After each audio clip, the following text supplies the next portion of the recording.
पहले, क्योंकि हमारी परंपरा है कि जब हम कोई भी काम शुरू करते हैं, चाहे कोई भी काम हो इस संसार का, हम परमात्मा की स्तुति से, प्रार्थना से, परमात्मा का ध्यान करके, उनसे सहायता मांग के ही हम कोई काम आरंभ करते हैं। तो आज की भी इस नई कक्षा का आरंभ हम परमात्मा का ध्यान करके करते हैं कि हे प्रभु, आप हमारी सहायता कीजिए कि जिस नए विषय को हम समझने जा रहे हैं, जो नई चीजें हम सीखने जा रहे हैं, इसमें हमें कोई बाधा ना हो। आप हमारी सहायता कीजिए कि जिससे हम शीघ्रता से, सरलता से, आसानी से उस विषय को सीख पाएं। और एक महत्वपूर्ण बात ये कि आप ऐसी कृपा हम पर कीजिए कि जिससे हम इन सब चीजों को अपने व्यावहारिक जीवन का हिस्सा भी बना पावे, क्योंकि शास्त्र को केवल पढ़ के ना छोड़ दें हम, वो हमारे जीवन का भी हिस्सा बने। ऐसी कृपा हम सब पर कीजिए।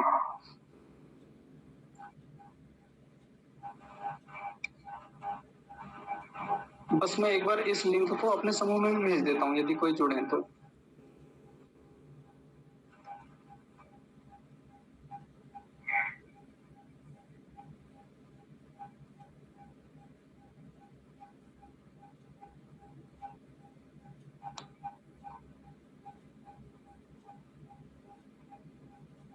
जी,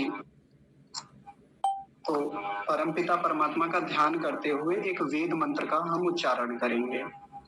ओम विश्वानि देव सवितर्दुरितानि परासोव यद भद्रं तन्न आसोव। हे प्रभो, कार्यमिदं सफलं निर्विघ्नं सुसंपन्नं भवेत्। मैं आप सभी का एक बार फिर से कक्षा में स्वागत करता हूँ। आज हमारी ये गीता के श्लोकों के शुद्ध उच्चारण को सीखने की पहली कक्षा है। आप सभी लोग स्क्रीन पर देख लीजिए। श्रीमद् भगवत गीता, ये हमारे सनातन का एक बड़ा महत्वपूर्ण ग्रंथ है।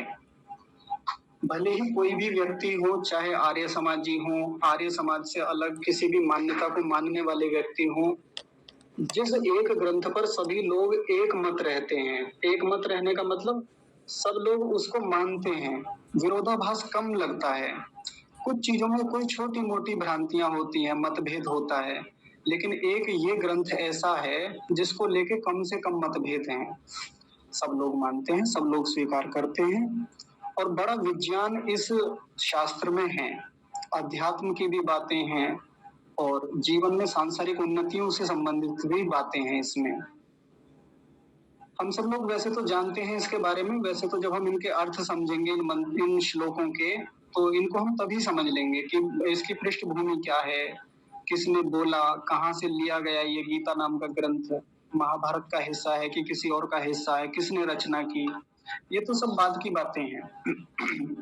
करेंगे इन सब पर भी चर्चा, लेकिन अभी जो हमारी कक्षा का मुख्य उद्देश्य है, हम उस पर टिके रहेंगे और उसी पर हम बात करेंगे।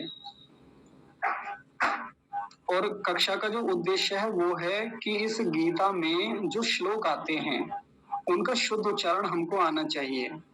नहीं तो एक समस्या हमारे समाज की ये है, विशेषकर हिंदू समाज की, सनातनी समाज की, कि हमारे घरों में शास्त्र तो हैं, पढ़ना शुरू किया, पढ़ा भी हमने, पढ़ाया भी कई बार।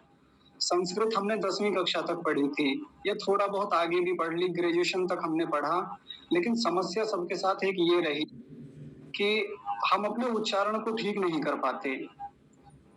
हम नहीं कर पाते, इसमें कोई बड़ा दोष नहीं है, कोई बहुत बड़ी बात नहीं है, लेकिन हमें उच्चारण शुद्ध नहीं कराया गया, ये एक बड़ी बात है और ये बड़ा दुर्भाग्य भी है।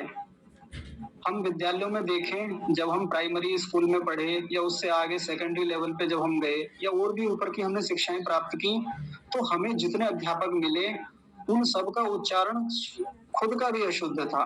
भले ही वो खुद संस्कृत के अध्यापक थे, हिंदी के अध्यापक थे, लेकिन कितने ही शब्दों का उच्चारण उनका बहुत गलत था, बहुत बहुत गलत। तो फिर वो शास्त्रों में भी दिखता है, शास्त्रों में यदि हमारा उच्चारण गलत होने लगे तो उसका दुष्परिणाम ये होता है कि हम अर्थ का अनर्थ कर देंगे। एक ही शब्द में मात्रा इधर से उधर हो जाए बोलने में और लिखने में भी, तो फिर अर्थ का अनर्थ होता है। जो हम अर्थ ग्रहण करना चाहिए हमको वो हम नहीं कर पाते और कुछ और अर्थ ग्रहण कर जाते हैं। इसलिए उच्चारण का शुद्ध होना बहुत आवश्यक है। और उच्चारण के शुद्ध होने के लिए ऋषि दयानंद को पूरा एक ग्रंथ लिखना पड़ा, वो है वर्णोच्चारण शिक्षा, और उन्होंने बहुत सारी चीजें उसमें बताई हैं। तो खैर मैं उधर ज्यादा व्यापकता में नहीं जाऊंगा, हम सीधे इस पर आएंगे श्लोक पर। अब देखिए कुछ लोग क्या कहते हैं कि ये जो गीता के जो मंत्र हैं, मैं आपको एक छोटी सी भ्रांति को दूर कर देना चाहता हूँ सबसे पहले, कि जो गीता नाम का जो ग्रंथ है इसमें जो हमें रचनाएं दिखेंगी जो यहाँ लिखी हुई है, ये मंत्र नहीं होते, ये श्लोक होते हैं। मंत्र तो केवल वेदों में होते हैं, ऋग्वेद, सामवेद, यजुर्वेद, अथर्ववेद, ये जो 4 ग्रंथ हैं हमारे, और उनमें जो रचनाएं हमें दिखती हैं, जैसे मैंने अभी शुरू में बोला था जब हम अभी कक्षा शुरू कर रहे थे, तो ओम विश्वानि देव सवितर दुरितानि, ये जो मैंने बोला ये मंत्र है।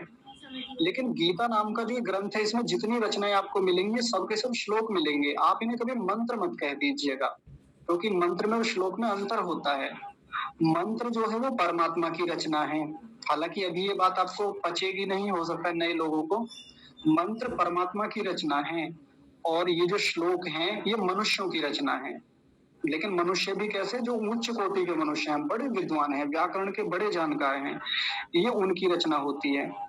मेरे संपर्क में ऐसे कई लोग हैं जो श्लोक रचते हैं, बहुत सारे लोग हैं जो रच लेते हैं, आसानी से रच लेते हैं, कोई बहुत बड़ी बात नहीं है। तो आप लोग आज के बाद इन्हें कभी मंत्र मत कहिएगा, सूत्र मत कहिएगा। सूत्र एक अलग चीज होती है, उस पर भी कभी बात करेंगे। लेकिन अभी जो मुख्य बात ध्यान देने वाली है वो है कि इनको हम श्लोक कहेंगे। ठीक है जी। सबसे पहले ऊपर से देखते हैं, लेकिन ऊपर से भी देखने से पहले अब जब भी हम कभी गीता के श्लोकों को पढ़ेंगे, समझेंगे, उच्चारण करेंगे, तो परमात्मा के नाम के साथ परमात्मा को नमन करते हुए हम प्रत्येक श्लोक को बोला करेंगे, या जब भी शुरुआत करेंगे कक्षा की। और वो क्या है तो वो ध्यान से देखिए, मैं लिख देता हूँ उसको क्योंकि यहाँ लिख नहीं पाया था मैं उसे। वो है ओम श्री परमात्मने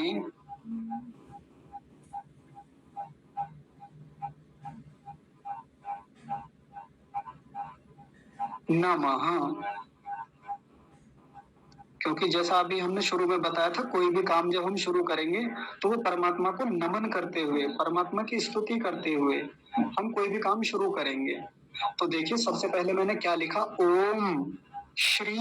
ये श्री होता है, कुछ लोग श्री बोलते हैं, श्री, श्री में ये वाला स बोलते हैं। हम समझेंगे इनको, इसको क्या बोला जाता है, इसको क्या बोलते हैं, या इसको कैसे बोला जाता है, सबके उच्चारण धीरे धीरे समझते रहेंगे, चिंता मत कीजिएगा। इस पर बड़ी ई की मात्रा है, बड़ी ई की मात्रा को दीर्घ ईकार बोलते हैं। बड़ी ई की मात्रा, तो बड़ी ई की मात्रा तो लंबा खींचेंगे, ओम श्री, ऐसे थोड़ा लंबा खींचेंगे।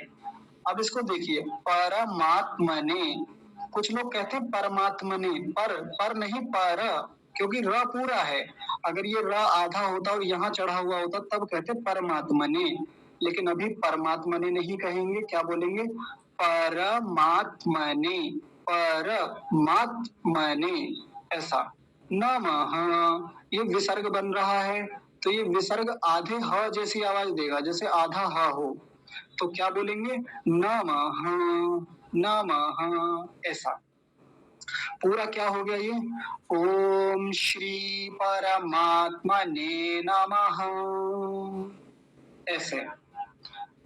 मैं बार बार बताता रहूंगा, और भी बहुत सारी बेसिक चीजें हैं जिनको हम धीरे धीरे समझते रहेंगे, क्योंकि यदि हम पहले समझने बैठ गए ना तो 5-6 दिन लग जाएंगे उन्हीं चीजों को समझने में। चिंता मत कीजिए, धीरे धीरे सब चीजें आती रहेंगी। अब यहाँ देखिए, अध्याय का नाम है, अध्याय का नाम क्या है, प्रथमोध्यायः। मैं आपको इधर लिख के दिखाता हूँ, प्रथमो, प्रथमो, और इसके बाद एक एस जैसा बना हुआ है, एस, ये एस है, और आगे क्या लिखा हुआ है, ध्यायः। अच्छा, आप लोग ध्यान रखिएगा, जितने भी लोग अभी कक्षा में उपस्थित हैं, विशेषकर जो नए लोग आज पहली बार जुड़े हैं, मैं आपसे बोलने के लिए भी कहूंगा, कोई ये ना समझे कि केवल मैं ही बोलूंगा, आप लोगों को भी बोलने का पूरा अवसर मिलेगा। क्योंकि जब श्लोकों के शुद्ध उच्चारण की बात है और आप लोग ना बोलें, मैं ही बोलता रहूं, तो कोई लाभ थोड़ी है। आप लोग भी बोलेंगे, आप लोग भी सुनाएंगे मुझे। तो देखिए, पहले क्या है, पहला शब्द प्रथमो। प्रथमो, कुछ लोग कहते हैं प्र बोलते हैं, प्र नहीं होता, प्र होता है, प्र। जैसे ये देखिए, जब हम बचपन में पढ़ते थे, पहला अक्षर हमें ये पढ़ाया गया। और गांव देहात में तो इसको क्या बोलते हैं, ए बोलते हैं। ए नहीं होता, अ होता है, अ। तो वैसे ही ये प्र बोला जाएगा, प्र, ना कि प्र।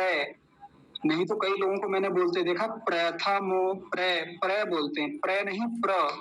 और ये बनता कैसे है वो भी समझ लीजिए। अ आधा होता है और रेप पूरा होता है इसमें, र को रेप भी बोलते हैं। तो जब भी मैं रेप बोलूंगा तब आप र समझेंगे। तो ये क्या हो गया, प्र थमो, प्रथमो। अब प्रथमो नहीं। अगर देखिए ये ऐसा होता, बहुत ध्यान से समझेंगे, अगर ऐसा होता तब इसको कहते प्रथमो, प्रथमो, प्रथमो। लेकिन अभी पूरा है तो थ पूरा बोलेंगे। देखिए, आधा है तो क्या बोलेंगे, प्रथ। और पूरा है तो क्या बोलेंगे, प्रथ। बहुत ध्यान से देखिए, आधा है तो क्या बोलेंगे, प्रथ। पूरा है तो क्या बोलेंगे, प्रथ मो, प्रथमो। अब देखिए आगे, ये चल रहा था ना ये वाला, इसको क्या बोलते हैं, प्रथमो अध्याय। कुछ लोग अध्याय बोलते हैं, यहाँ अ लगाते हैं, अ नहीं लगाएंगे। बड़ा अजीब लगेगा आपको पहली बार सुन के कि अ क्यों नहीं बोलेंगे। तो ये संधि हो रखी है, और जब संधि का ये नियम होता है ना, जहाँ ये एस जैसा बन जाता है, एस, इसको बोलते हैं अवग्रह। अवग्रह जहां भी लग जाता है, वहां उसका आकार का लोप हो जाता है, छुप जाता है, वो उसका उच्चारण नहीं करेंगे। तो क्या बोलेंगे, प्रथमोध्यायः। पहले गलत आचार्य जी, जो जो एस बनता है, ऐसे पहले हम ऐसा समझते थे आधा ए होता है ये। हाँ जी, हाँ जी। नहीं, वो गलत सिखाया गया हमें, ऐसा नहीं होता। मैं आपको दिखाऊंगा आगे, कई ऐसी चीजें आएंगी जब ये गलत सिद्ध हो जाएगी ये वाली बात। और ये ऐसा भी आएगा जब इसके तुरंत बाद ई आएगा। आपने सुना होगा ईशुभ्यो नमः, तो नहीं, अलग है वो एक मंत्र जिसमें इसके बाद ई आता है तुरंत। तब बताइए क्या बोलेंगे, अ ई ऐसे बोलेंगे? ऐसा नहीं बोला जाता। वो मैं तभी निवृत्ति करूंगा और अच्छे से। लेकिन फिर से देखिए, पहले गलत उच्चारण करता हूँ। ठीक है, ठीक है। हाँ जी, हाँ जी। पहले मैं इसका गलत उच्चारण करता हूँ, ध्यान से देखिएगा। प्रथमो अध्यायः, ये गलत उच्चारण है। शुद्ध उच्चारण देखिए, प्रथमोध्यायः, ध्यायः, प्रथमोध्यायः। मतलब बीच में अ नहीं लगाएंगे, ये ध्यान रखेंगे। क्या हो गया, फिर से समझिए, प्रथमोध्यायः, ये हो गया। तो दो चीजें हमने देख ली हैं। एक तो जब हम परमात्मा का नाम लेके अपनी चीजों को शुरू करेंगे, यानी श्लोकों का उच्चारण शुरू करेंगे, एक तो वो हो गया। दूसरा क्या हो गया, अध्याय का नाम। जब दूसरा अध्याय चलेगा तो वहां क्या बोलेंगे, अथ द्वितीयोध्यायः, ऐसा बोल देंगे। अब देखिए, अभी तीसरी चीज, इस शब्द को बड़े ध्यान से समझेंगे। ये क्या लिखा हुआ है, धृतराष्ट्र उवाच। मैं भी आपसे भी बोलने के लिए कहूंगा, आप चिंता मत कीजिएगा, अभी नंबर आएगा सबका बोलने के लिए। तो पहला शब्द है धृतराष्ट्र। धृत,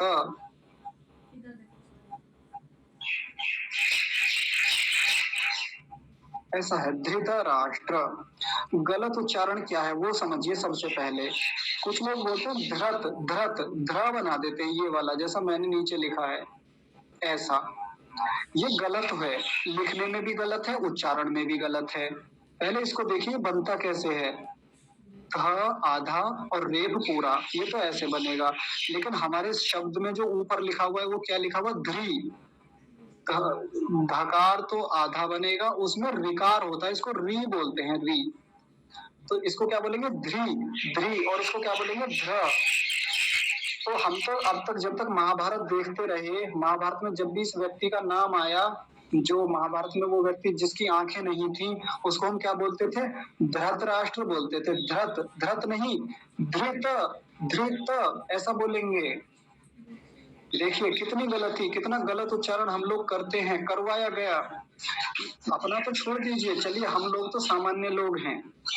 जो लोग महाभारत में एक्टिंग करते थे, जिन लोगों ने महाभारत बनाई, वो लोग भी गलत उच्चारण करते थे। हमने जितनी महाभारत सुनी देखी, उनमें भी तो वो लोग क्या कहते हैं, धृतराष्ट्र, हे धृतराष्ट्र यहाँ आइए, हे धृतराष्ट्र वहां जाइए, ये आपके पिता धृतराष्ट्र हैं, धृत नहीं धृत। और एक और गलती करते हैं इसी शब्द में, वो समझिए, मैं फिर से बताता हूँ, देखिए। त को आधा करके बोलते हैं, कैसे, ऐसे, धृत, धृत नहीं होता, धृत। देखिए, मैं गलत उच्चारण करके दिखाऊंगा और फिर सही उच्चारण करके दिखाऊंगा इस शब्द का। धृत गलत उच्चारण, धृत, क्योंकि धृत होता है धृत, धृत नहीं बोलेंगे, धृत। अगर आधा होता ऐसा जैसा अभी लिखा हुआ है तो क्या बोलेंगे, धृत। लेकिन ये शब्द थोड़ी, शब्द तो ये है हमारा, अब क्या बोलेंगे, धृत। ठीक है जी, दो गलतियां मिल गई अब तक एक ही शब्द में।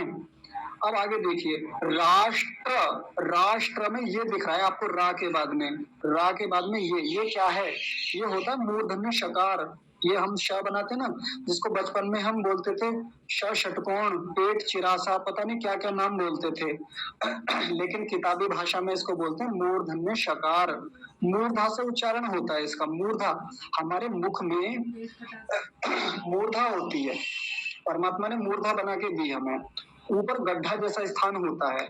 आप ट बोल के देखिए, ठ बोल के देखिए, ड बोल के देखिए, ढ बोल के देखिए, बोल के देखिए, माइक को बंद किए ट बोलेंगे तो देखिए जीभ कहाँ जाके लगती है, ऊपर, ट, ठोकर से लगती है ऊपर जाके। ठ बोलिए, जीभ ऊपर गड्ढे में जाके लगती है, तो वहीं से ये भी बोलना है।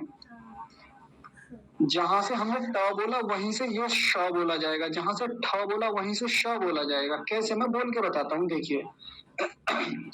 श, श, श, एक साथ ट के साथ मिला के बोलिए, ट श, ठ श, ड श, ढ श, श, स नहीं कह रहा हूँ, श। हमारी जीभ बिल्कुल ऊपर जाके लगेगी, सबसे ऊपर। अच्छा, वंश है कक्षा में, वंश अभी बताइए। हाँ, वंश आप एक बार मूर्धन्य शकार का उच्चारण बोलिए बेटा। मूर्धन्य शकार। देखा, बहुत सुंदर। पहले तो आप माइक के पास आइए एकदम ठीक से, दोबारा से बोलिए,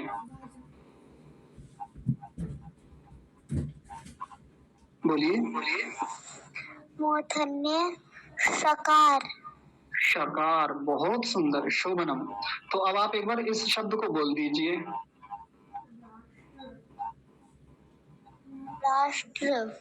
राष्ट्र, बहुत सुंदर, शोभनम। ठीक है, बाकी लोगों से, मैं बोलूं? हाँ हाँ जी, आप बोलिए श्रेयांश। राष्ट्र। बहुत सुंदर। देखिए, इन छोटे बच्चों का कितना सुंदर उच्चारण है, और ये 7-7 साल के बच्चे हैं।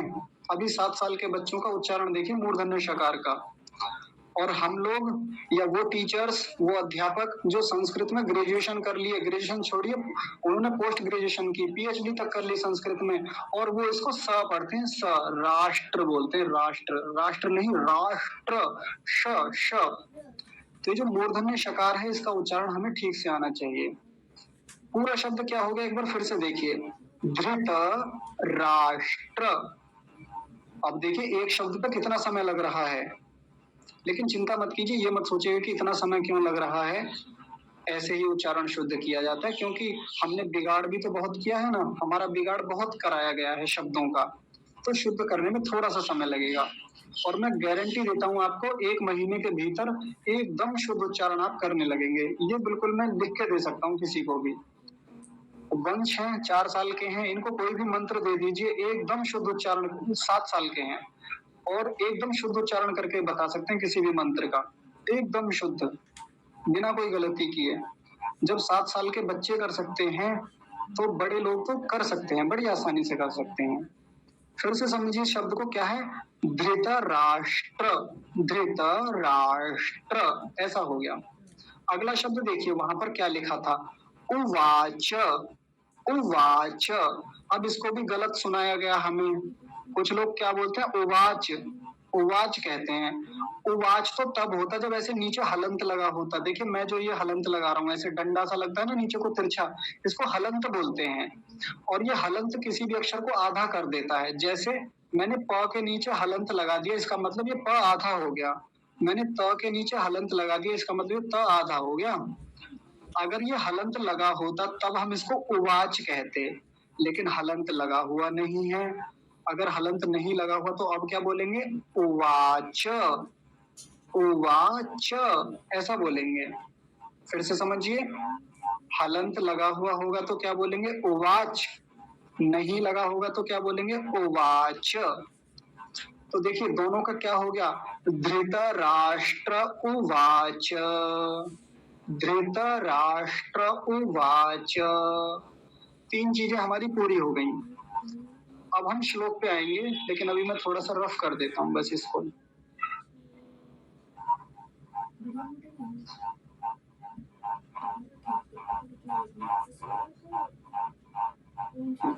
सबसे पहला शब्द देखिए,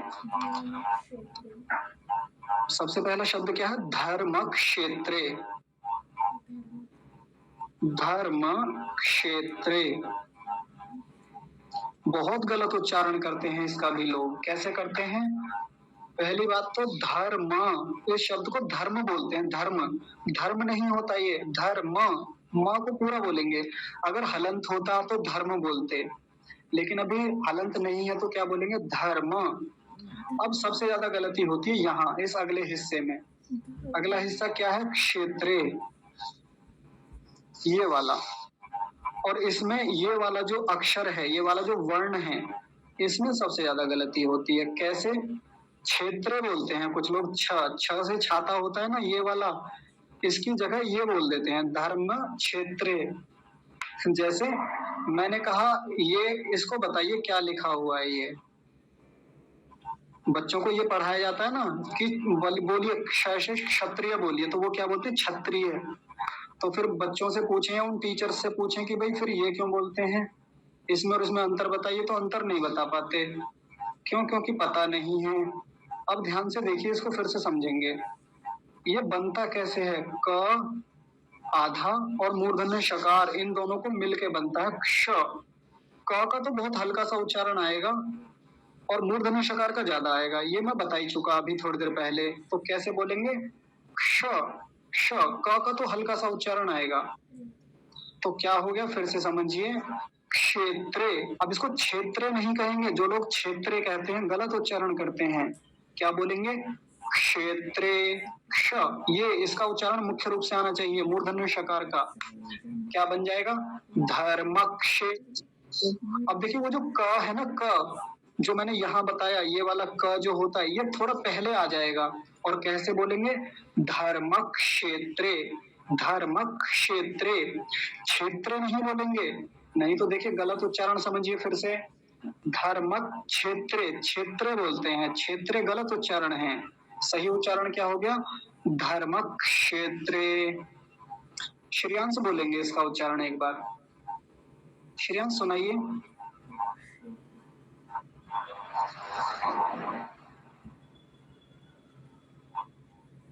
मेरी आवाज आ रही है श्रेयांश? जी गुरुजी। हाँ, इसको बोलिए। धर्म क्षेत्रे।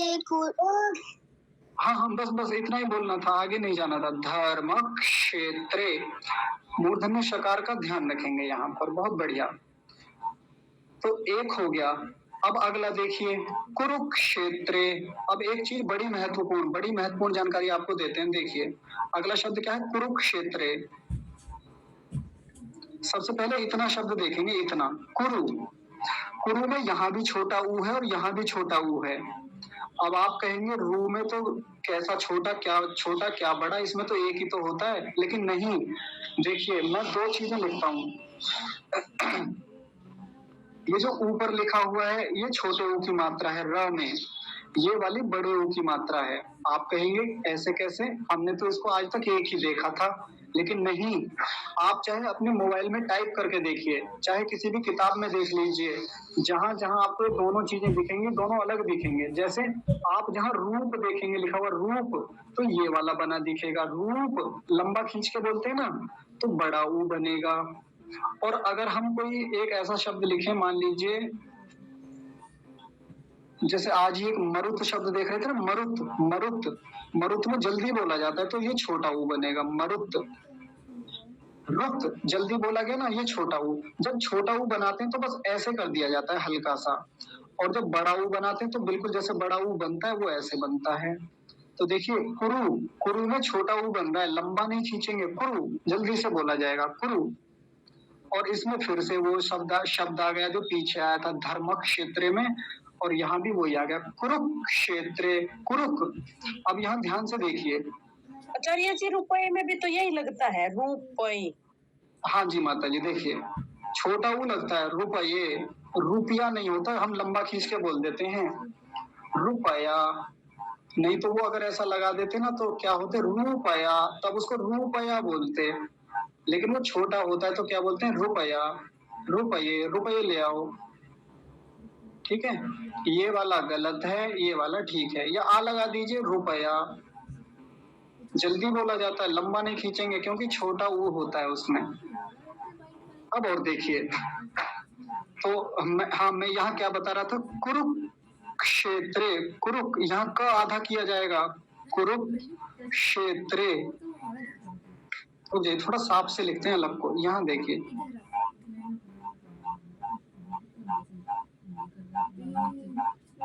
कुरुक्षेत्रे,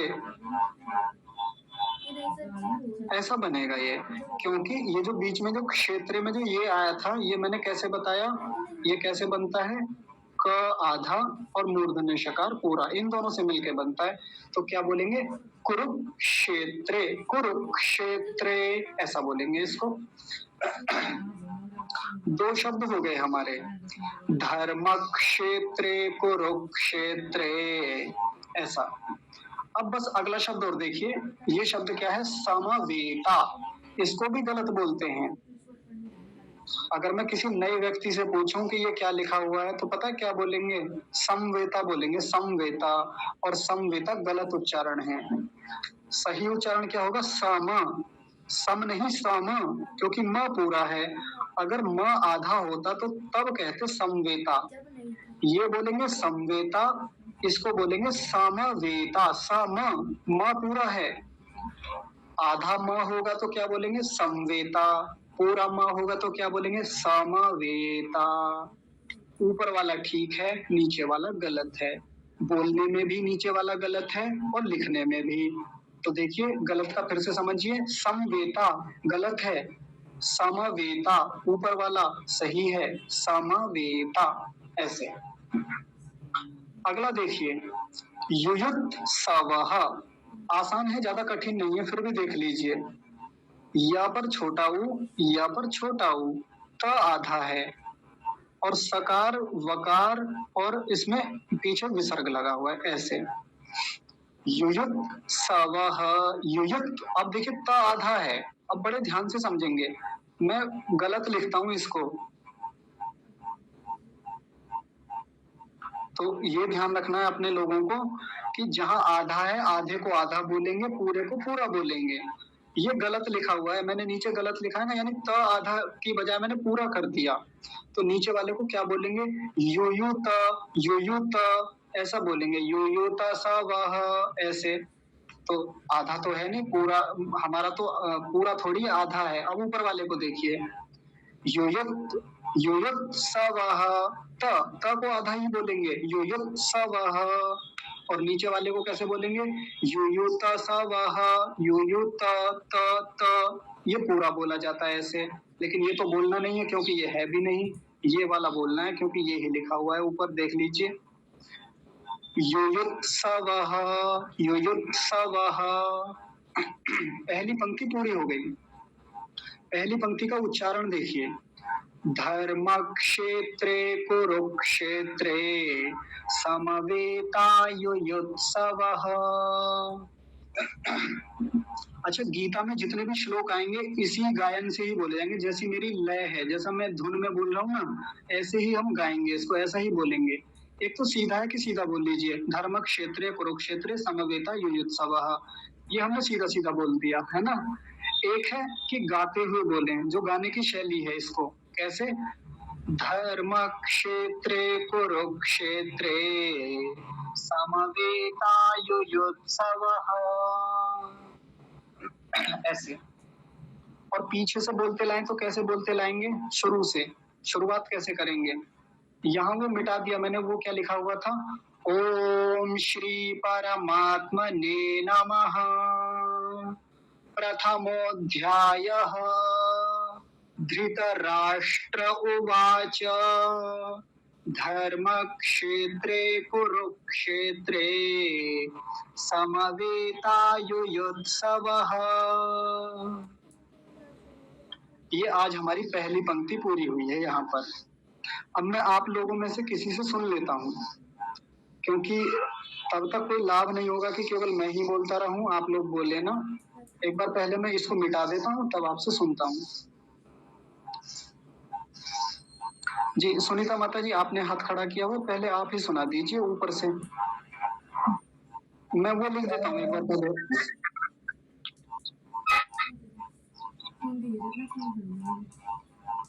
ओम श्री परमात्मने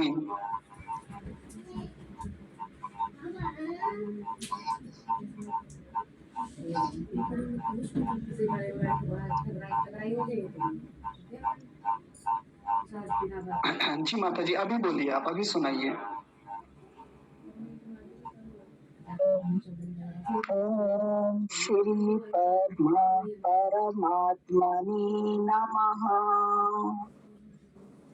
अथ प्रथमोऽध्यायः, धृतराष्ट्र उवाच, धर्मक्षेत्रे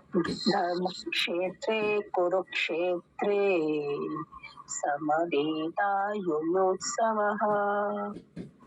बहुत सुंदर उच्चारण आपका, बहुत अच्छा। अभी थोड़ा और स्पष्टता आनी बाकी है कुछ चीजों में, धीरे धीरे वो जैसे लय बनेगी तो आ जाएगी धीरे धीरे। हाँ जी, हाँ जी, वैसे बहुत अच्छा उच्चारण किया आपने। अच्छा, अभी एक कक्षा में आज नए सदस्य जुड़े हैं, रीता वार्ष्णेय है शायद आप। रीता जी आप बोलेंगे? जी महोदया। ओम श्री परमात्मने नमः। प्रथमोऽध्यायः, धृतराष्ट्र उवाच, धर्मक्षेत्रे कुरुक्षेत्रे समवेतायुयुत्सवः। जी, आप कक्षा में किस समय जुड़े थे? शुरू में जुड़ गए थे कि थोड़ा लेट जुड़े? नहीं, मैं अभी ही जुड़ी हूँ, 4:00 पर। लगभग कितने मिनट पर? लगभग 5 या 6 मिनट पर जुड़ी हूँ। अच्छा जी, तो फिर तो आप शुरू से ही हैं। तो माता जी, अच्छा क्षमा कीजिएगा, मुझे नहीं पता आपकी आयु कितनी है। देखिए, आपने कई गलतियां की। आपने बोला परमात्मने, परमात्मने नहीं, परमात्मने ऐसा बोलिए। परमात्मने। बहुत सुंदर, अच्छे से पकड़ गए। अब इसको बोलिए, ये जो लिखा हुआ है ये वाला, प्रथमोऽध्यायः। बहुत सुंदर। पहली बार बोला था आप प्रथमो नहीं, प्रथमो ऐसे।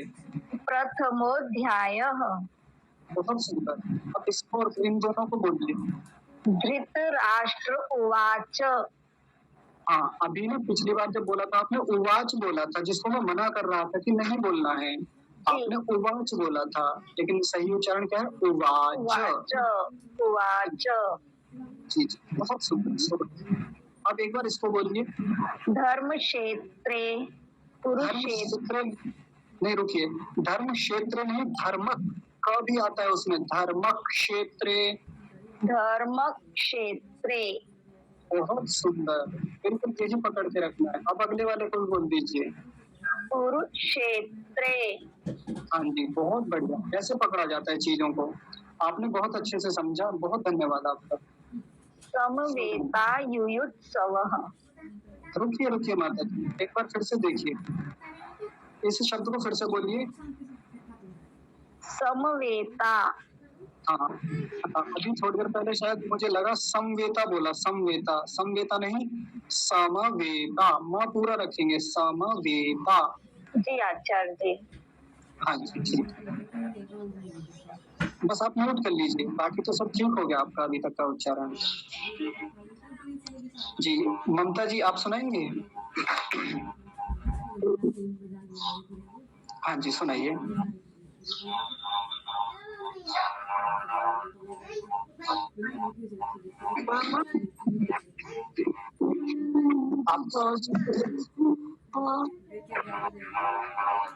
जी, आपकी आवाज नहीं आ रही।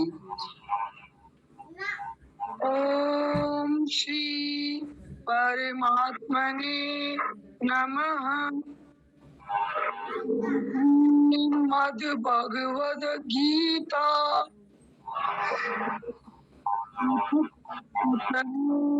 अध्याय। तनिक रुकिए, एक बार रुक जाइए, क्लियर नहीं, आप एक बार ठीक से बोलिए।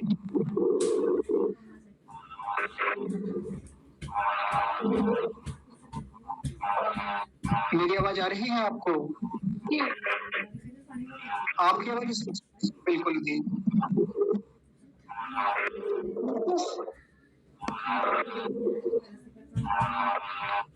बोलिए, एक बार इसको बोलिए।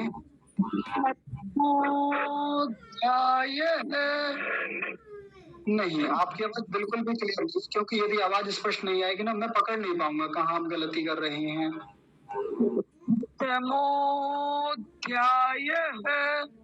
हाँ जी, ठीक है, आगे चलिए, आगे बोलिए। राष्ट्र